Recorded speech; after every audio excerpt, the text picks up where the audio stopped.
Some people don't want to die. They just want to stop being alive for a while. They don't want pain. They want silence, a break, a moment where they're not expected to smile, work, explain, perform, or even think. They're not lazy.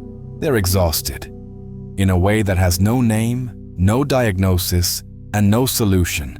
So they sleep, not for rest, but for escape. Because sleep is the only time life shuts up. We praise hustle. We glorify staying awake. You only live once, they say. But what if being awake is the problem? What if the real peace isn't in living, but in not having to? In sleep, you don't owe anyone anything. Not your attention, not your presence, not your best self. You're not beautiful. You're not ugly.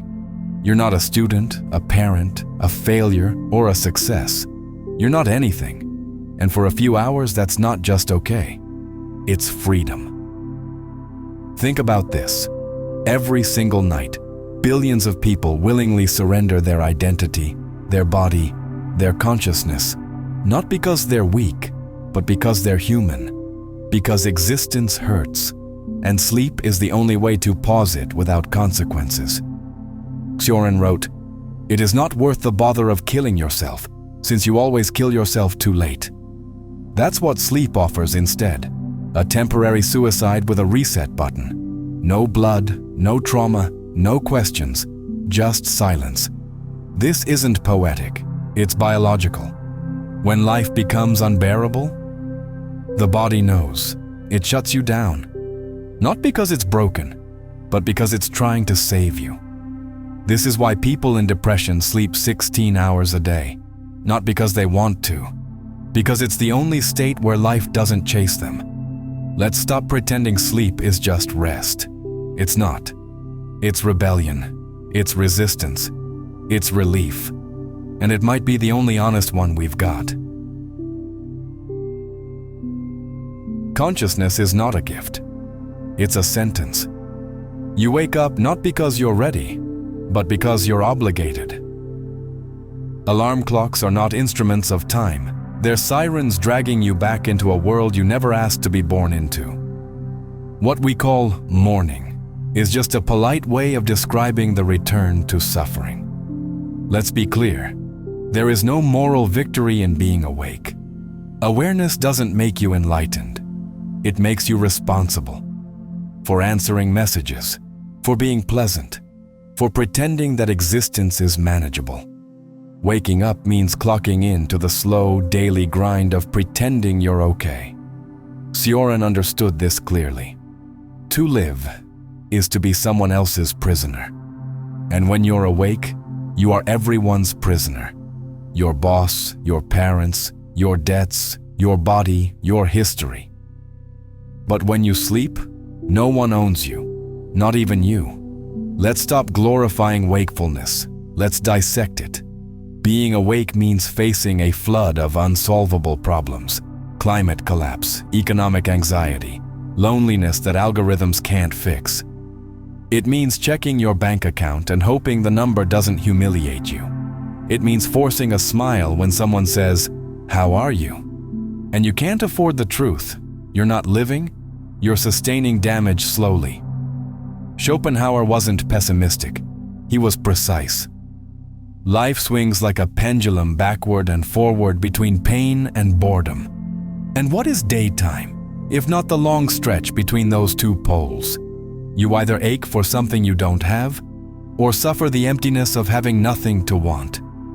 Being conscious means being condemned to desire. And desire, by design, is never satisfied. You eat and you're hungry again. You win and you want more. You fall in love and eventually it fails. The very engine of our daily life is built on suffering.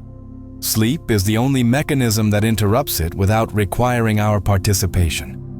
Don't mistake this for defeatism. It's clarity. The systems we live under don't collapse under criticism. They depend on your fatigue. You can't question the machine if you're too busy surviving inside it. So when you sleep, you're not just resting. You're exiting the loop. You're refusing to participate in the fiction that life must be earned through exhaustion. And in that refusal, even for a few hours, you're more free than most people will ever be while awake. The body returns to sleep not because it's tired, but because the soul has nothing left to give.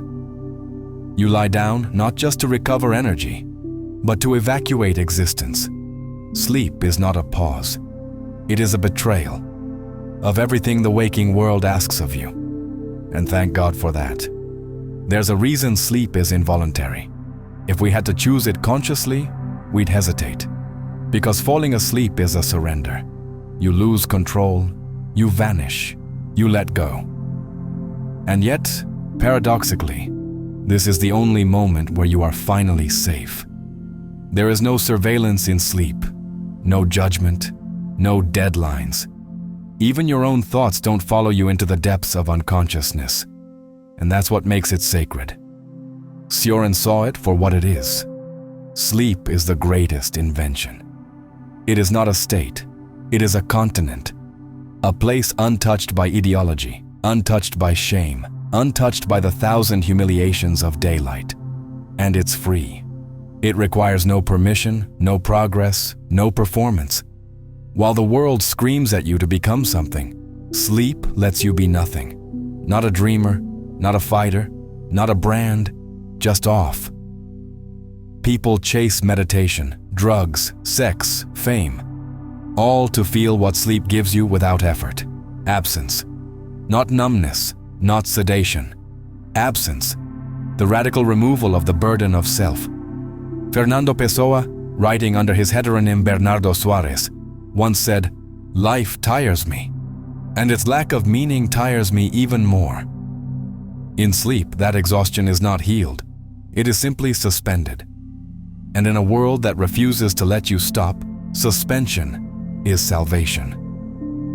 We don't talk about this enough. We romanticize love. We celebrate ambition. We obsess over freedom. But all of these demand something from you.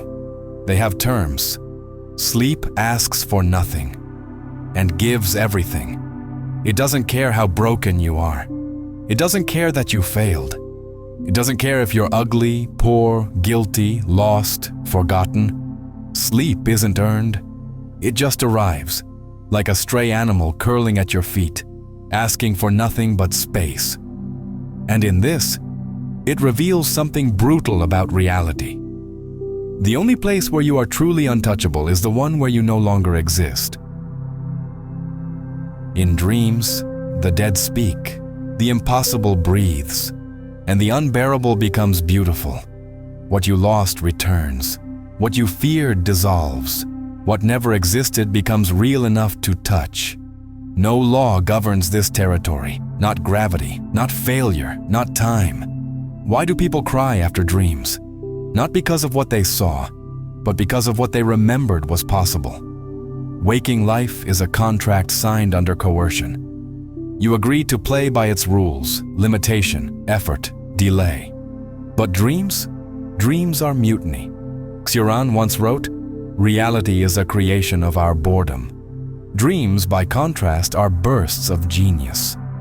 What he meant was this: the mind, left unchained by logic and identity, invents worlds.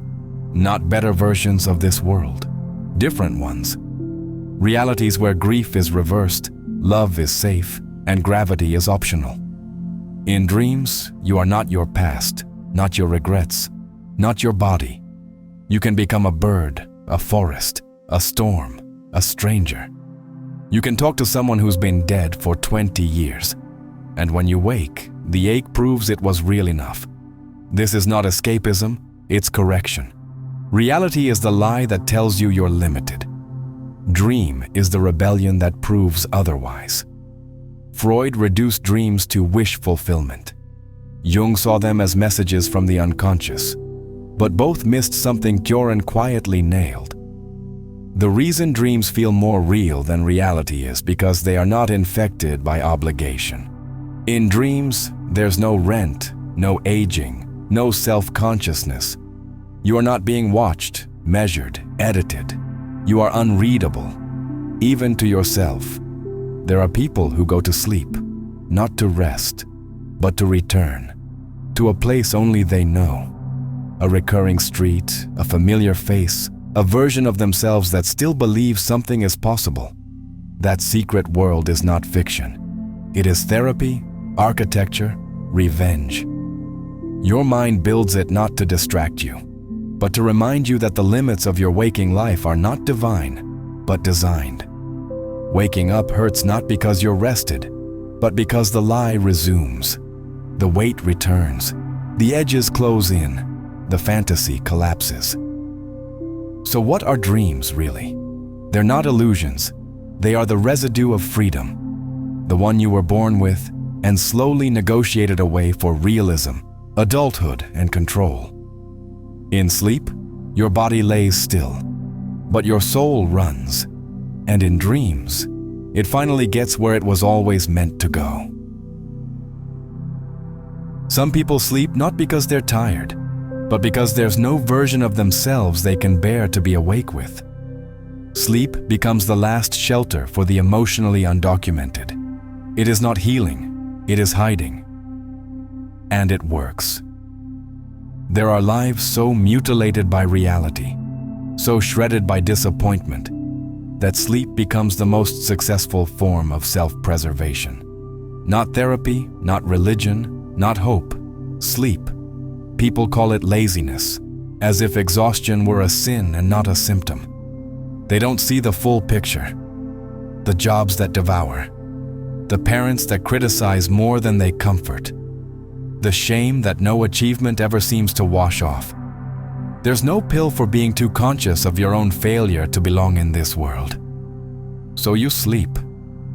Cioran didn't romanticize despair. He dissected it. Only optimists commit suicide. The others are too weak to do anything but sleep. It's not a joke, it's a diagnosis. There are people who don't want to die, but who also don't know how to live again. They've been disappointed too many times to trust joy, and hurt too deeply to feel curiosity.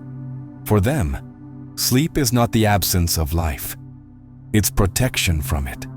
Sleep doesn't accuse. It doesn't require charisma. It doesn't test your resilience. And unlike every human relationship, it never leaves first. Neurologically, we know this too. In depression, the brain often pushes the body into hypersomnia, extended sleep cycles not as laziness, but as shutdown. Like a computer caught in a fatal loop, it turns off to avoid overheating. That's not failure. That's survival by refusal. There are people who sleep 16 hours a day, not because they're giving up, but because it's the only state in which their suffering doesn't multiply. Fernando Pessoa captured this with surgical precision. To feel today what one felt yesterday isn't to feel, it's to remember. Depression is not sadness, it is repetition, and sleep breaks the loop. This is the most honest coping mechanism that exists. No side effects, no forced conversation, no failure if you do it wrong. Sleep doesn't heal, but it shelters, and that's enough. So yes, there are people who chase sleep the way addicts chase oblivion. And maybe they're not broken, maybe they're the only ones seeing clearly. The world is not built for tenderness, and some of us have no armor. But in sleep, they don't need it. We don't sleep to recharge. We sleep to disappear. And the reason it feels good, truly good, is because it mimics what we're not allowed to speak about. Oblivion.